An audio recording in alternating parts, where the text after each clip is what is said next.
Channel को subscribe जरूर करें ताकि आपसे हमारे मजेदार कार्टून कभी ना छूटे।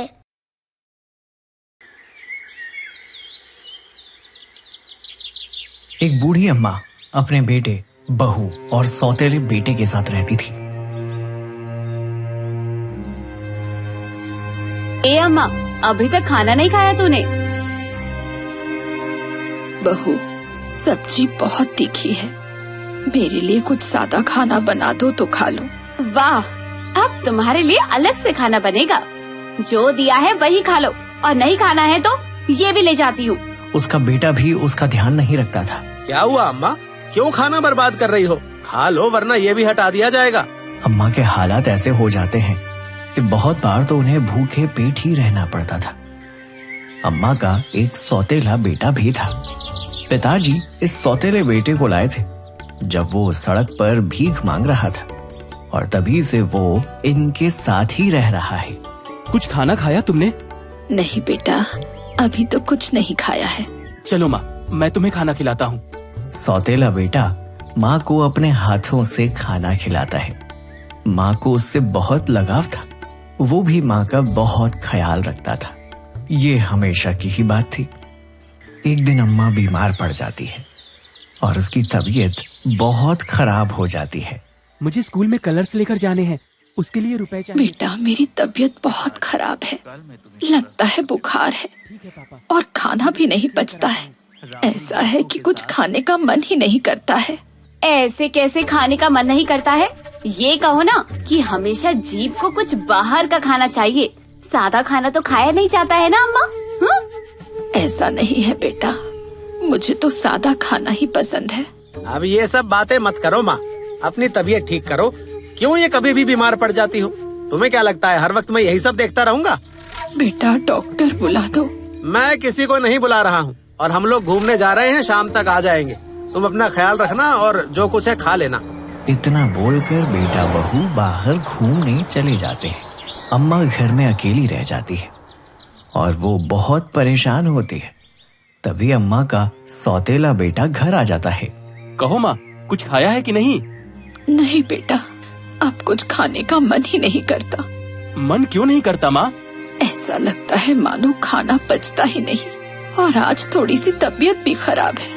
सौतेला बेटा उसे छू कर देखता है तो उसे पता चलता है कि अम्मा को तेज बुखार है। अरे माँ, तुम्हें तो बहुत तेज बुखार है और तुम कह रही हो थोड़ी सी तबीयत खराब है। रुको, मैं डॉक्टर को बुलाता हूँ। सौतेला बेटा डॉक्टर को बुला कर लाता है। डॉक्टर अम्मा को देखता है और दवाइयाँ लिख देता है। इनकी तबीयत ज्यादा खराब है, आप इन्हें अस्पताल में भर्ती करवा दीजिए, तभी हम सही से इलाज कर पाएंगे। तब तक के लिए मैंने कुछ दवाइयाँ लिख दी हैं। शाम तक उसका सगा बेटा और बहू भी आ जाते हैं। भाई, अम्मा की तबीयत बहुत ज्यादा खराब है।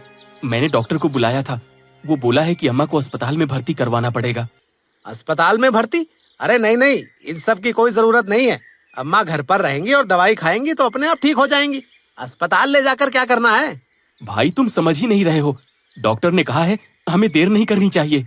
अरे कोई जरूरत नहीं अस्पताल ले जाने की, और तुझे ज्यादा पड़ी है तो तू ले जा इन्हें अस्पताल, करवा इनका इलाज। मैं तो नहीं ले जा रहा, मेरे पास कुछ नहीं है। तुम्हें शर्म नहीं आती जो अम्मा का इलाज करवाने के लिए ऐसी बात कर रहे हो? अरे तू मुझसे ज्यादा बोलेगा, जा तू यहाँ से, चल निकल मेरे घर से। ले जा इन्हें भी, अपने साथ रख इन्हें और करवा इनका इलाज। वो उन दोनों को घर से निकाल देता है। अम्मा को बहुत बुरा लगता है। सौतेला बेटा भी अब परेशान हो जाता है कि वो क्या करे, लेकिन फिर हिम्मत बांधकर अम्मा को तुरंत अस्पताल ले जाता है। अस्पताल में डॉक्टर अम्मा की जांच करते हैं और उसको बताते हैं इनका ऑपरेशन करना पड़ेगा। लगभग यही कुछ 50,000 का खर्चा आएगा। जितनी जल्दी ऑपरेशन हो जाए ये उतनी जल्दी ठीक हो जाएंगी। डॉक्टर साहब, पैसे कुछ कम नहीं हो सकते? मेरे पास ज्यादा कुछ नहीं है। अब बिना पैसे कैसे चलेगा? आप पैसे जमा करवा दीजिए, मैं इलाज कर दूंगा। डॉक्टर इतना कहकर वहां से चले जाते हैं। सौतेला बेटा सोचने लगता है कि कैसे अम्मा का इलाज करवाया जाए। उसके पास इतने रुपए भी नहीं होते। वो वापस मदद के लिए अम्मा के सगे बेटे के पास जाता है। तो फिर से आ गया। बुरा मत मानो मेरी बात का भाई, अम्मा की सोचो। डॉक्टर ने अम्मा का ऑपरेशन बताया है, 50,000 का खर्चा होगा। बहू चौंकते हुए कहती है, 50,000? हाय, इतना रुपया हम कहाँ से लाएंगे? भाभी, मैं जानता हूँ आप लोगों के पास रुपए हैं। आप इस समय में अम्मा के बारे में नहीं सोचोगे तो कौन सोचेगा? अरे रुपए हैं तो इसका मतलब ये तो नहीं कि कहीं भी देते फिरे। मैं तुम्हें सारे रुपए कुछ ही दिनों में लौटा दूंगा, अभी के लिए मदद कर दो। तू उन्हें जिस तरह लेकर गया था वैसे ही उनका इलाज करवा दे। चल अब निकल जा यहाँ से। और वो दोनों सौतेले बेटे को वहां से भगा देते हैं। उसे बहुत चिंता होती है। वो उदास मन से अम्मा के पास जाकर बैठ जाता है। तभी अम्मा उससे पूछती है, उदास क्यों बैठा है बेटा? क्या बेटे बहू ने मदद करने से मना कर दिया? उन्होंने मना कर दिया तो क्या हुआ अम्मा? तुम चिंता मत करो, मैं कैसे भी करके रुपयों का जुगाड़ कर लूंगा। वैसे भी 25,000 तो मेरे पास है ही, और 25,000 मैं अपने खास दोस्त से उधार ले लूंगा। बस लेकिन तुम्हारी इलाज में देरी नहीं होगी। तू क्या समझता है? मुझे कुछ नहीं पता। मैं सब जानती हूँ। उन दोनों को तो मेरी कोई परवाह ही नहीं है, और एक तू है जो मेरे लिए कब से परेशान है और कितना कुछ कर रहा है। नहीं अम्मा, मैं कुछ नहीं कर पा रहा हूँ। अम्मा थोड़ा रुक कर उससे बोलती है, बेटा तू परेशान मत हो। तू एक काम कर, मेरे गांव जा। सुना था कि पिताजी मेरे लिए घर छोड़कर गए हैं। वहाँ एक रामू भैया होंगे, तू उनसे बात करना। वहाँ तुझे जरूर ही कुछ न कुछ मदद मिल जाएगी। अब बहुत साल हो गए हैं मैं नहीं गई हूँ अपने घर में। हाँ अम्मा, आप कभी नहीं गए हो अपने घर, लेकिन क्यों अम्मा? मैंने तेरे पिताजी से शादी की थी, तब मेरे पिताजी ने कहा था कि मेरा मुंह भी नहीं देखेंगे। अब मैं भी उनकी जिद्दी बेटी, तो मैंने भी सोच लिया था कि उनके घर नहीं जाऊंगी। अब बस कभी कभी लगता है कि मुझे जिद नहीं करनी चाहिए थी और घर जाना चाहिए था। और तू वहाँ जाकर रामू से मिलना, वो जरूर कुछ मदद करेगा। अम्मा उसको अपने घर का पता बताती है। वो उस घर पर जाता है जहां उसे रामू काका मिलते हैं, और वो रामू काका को सारी बात बताता है। रामू काका उससे कहते हैं, अरे बेटा तुम फिक्र मत करो, बस इतनी सी बात है। ये लो अलमारी की चाबी, और तुम्हें जितना भी रुपए चाहिए ले जाओ। सौतेला बेटा जब अलमारी खोलता है तो वो चौंक जाता है। वहां बहुत सारा रुपया और सोना रखा होता है। इतना रुपया और सोना? हाँ बेटा, चाचा जी के पास बहुत जमीन थी। वही अपनी जमीन बेचकर ये रुपया सोना अपनी बेटी यानी तुम्हारी अम्मा के लिए इकट्ठा करके रख गए हैं। और आपके लिए क्या? मुझे जितना मिला है इस घर से वो बहुत है। एक इंसान जिसे खाना तक नहीं मिलता था, आज वो इस घर में आकर अच्छे से रह रहा है। और मुझे क्या चाहिए? मुझे कुछ नहीं चाहिए। जो भी है सभी आपकी अम्मा का है। जल्दी से ही उन्हें ठीक करके यहाँ ले आओ बेटा। ठीक है काका, मैं उन्हें ले आऊंगा। सौतेला बेटा लौटकर जल्दी ही अस्पताल आकर रुपया जमा करता है, और फिर उसकी अम्मा का ऑपरेशन भी हो जाता है। इनका ऑपरेशन हो गया है, अब इन्हें कोई दिक्कत नहीं होगी। ये पूरी तरह से स्वस्थ हो जाएंगी कुछ ही दिनों में, और अब आप इन्हें घर ले जा सकते हैं। लेकिन इनका ध्यान रखिएगा, दवाइयां समय पर देते रहिएगा। बिल्कुल डॉक्टर साहब। चलो अम्मा, जल्दी घर चलते हैं। भाई आपका इंतजार कर रहे होंगे। काहे का इंतजार बेटा? अरे इतने दिन में देखने तक तो आया नहीं वो मुझे। वो क्या ही मेरा इंतजार करेगा, बल्कि वो तो और खुश होगा बहू के साथ। और मेरे इलाज का रुपया क्या उसने दिया था जो मैं उसके घर जाऊं? जब उसे मेरी परवाह ही नहीं है तो वहां क्यों जाऊं? तो अपने घर चल लो अम्मा, रामू काका भी तुम्हारी राह देख रहे होंगे। और तू कहाँ जाएगा? तेरे पास भी तो घर नहीं है। अरे अम्मा, मैं अपना देख लूंगा, तुम मेरे लिए परेशान मत हो। चल तू मेरे साथ उसी घर में चल, आज से वो घर तेरा हुआ। अम्मा अपने सौतेले बेटे के साथ उसके नए घर पर चली जाती है। वहां रामू उनको देखकर बहुत खुश होता है, और वो तीनों खुशी से रहने लगते हैं। कुछ हफ्ते बीत जाते हैं। अम्मा स्वस्थ हो जाती है और उस सगी बेटे को इस बात का पता चल जाता है कि अम्मा और सौतेला बेटा एक अलग घर में रहते हैं। देखा कितनी चालाक निकली अम्मा। एक मकान अलग से रखा था, हमें नहीं बताया था। अब उसमें जाके उस सौतेले बेटे के साथ रह रही हैं। बताओ, अपने बेटे को नहीं बताया और सौतेले बेटे को ले जाकर अपने घर में रख लिया। मुझे भी समझ में नहीं आ रहा है कि ये घर आया कहाँ से। अरे जहाँ से भी आया हो, हमें क्या, हमें तो बस उस घर में रहना है।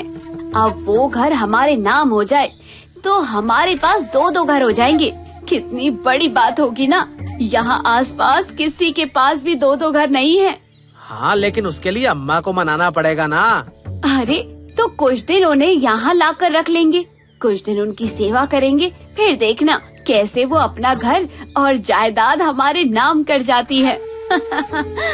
हाँ, अब यही करना पड़ेगा। चलो मैं उनको लेकर आता हूँ। सगा बेटा अम्मा के घर पहुँचता है। अम्मा, कहाँ हो अम्मा? कौन है? अरे मैं अम्मा, अपने बेटे को नहीं पहचान रही? इतनी जल्दी मेरी आवाज भूल गई? अरे जो मुझे भूल गया मैं भी उसे भूल गई। ऐसा मत कहो अम्मा, मुझे बहुत तकलीफ होती है। मैंने तुमसे बदतमीजी की, माफ कर दो मुझे। माँ, अब से ऐसा कभी नहीं होगा। तुम माँ क्यों हो ये बताओ। माँ, मैं तुम्हें अपने साथ ले जाने आया हूँ। चलो मेरे साथ, अब हम एक साथ रहेंगे। एक साथ? अरे माँ, वो तो तुम्हें बड़ा याद करती है, खुद को कोसती है अपने व्यवहार के लिए। और अम्मा, वो मन से खराब नहीं है, वो तो बस जुबान की थोड़ी कड़वी है। तुम देखना वो कैसे तुम्हारा इंतजार कर रही है। चली जाओ ना अम्मा, इतने प्यार से भाई बुलाने आया है, माफ कर दो उसे। चलो ठीक है, कोई बात नहीं, मैं चलती हूँ तेरे साथ। बेटा मन ही मन बहुत खुश होता है और अम्मा को घर ले आता है। इस बार बहू भी अम्मा का बहुत अच्छे से स्वागत करती है और उसे अच्छा अच्छा खाना बना कर खिलाती है। लेकिन आखिरकार बेटा उससे घर के बारे में पूछ ही लेता है। अरे माँ, तुम उस घर में रह रही थी, यहीं आ जाती। क्यों किराए के मकान में रह रही थी? किराए का नहीं बेटा, वो मेरा ही मकान है। तुम्हारा मकान? हमें तो नहीं पता। हाँ, कभी किसी को उस मकान के बारे में बताया ही नहीं मैंने। लेकिन ये मकान आया कहाँ से? मेरे पिता ये मकान मेरे नाम कर गए थे, मैंने सोचा जाते वक्त बता कर जाऊंगी। चलो माँ, जो भी हो, ये सब हमारा ही तो है। मेरा, मेरी पत्नी का, आपका, सब हमारा ही तो है ना माँ? नहीं बेटा, वो घर तो मैंने इसके नाम कर दिया है, अब तो वो घर इसका है। नहीं माँ, ऐसा नहीं हो सकता। मैं तुम्हारा सगा बेटा हूँ, तुम अपना मकान इसके नाम कैसे कर सकती हो? जब मैं बीमार थी और मुझे अस्पताल और दवा की जरूरत थी, तब तूने क्या किया था? तेरे पास तो सब कुछ था, तू चाहता तो एक बार में मेरा इलाज करा देता, लेकिन फिर भी तूने मेरे बारे में नहीं सोचा। और एक ये है जिसके पास कुछ भी नहीं था, तब भी ये मेरा इलाज कराने के लिए भागा भागा फिर रहा था, सारी कोशिशें कर रहा था।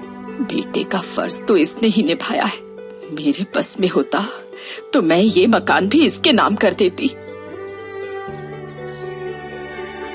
अब मैं चलती हूँ, अपने घर चल बेटा। चलो अम्मा। अम्मा अपने सौतेले बेटे के साथ वहां से चली जाती है। सगे बेटे बहू को अपनी गलती का एहसास होता है, वो बहुत पछताते हैं। मुझे अपनी माँ का ख्याल रखना चाहिए था। हम दोनों ने उनके साथ बहुत गलत किया है और इसी वजह से माँ हम दोनों से इतनी नाराज हो गई है। मैं अपनी जिंदगी जीने में इतना अंधा हो गया कि यही भूल गया कि ये सब कुछ उन्हीं का है। ये घर, वो घर, हम दोनों, हम सब उन्हीं के तो हैं। हम उनके साथ नहीं रहेंगे तो कौन रहेगा? आज बड़ी शर्म महसूस हो रही है खुद पर। आज मुझे अपने फर्ज याद आ रहे हैं। अब से मुझसे जितना हो सकेगा मैं उतना माँ का ख्याल रखूंगा।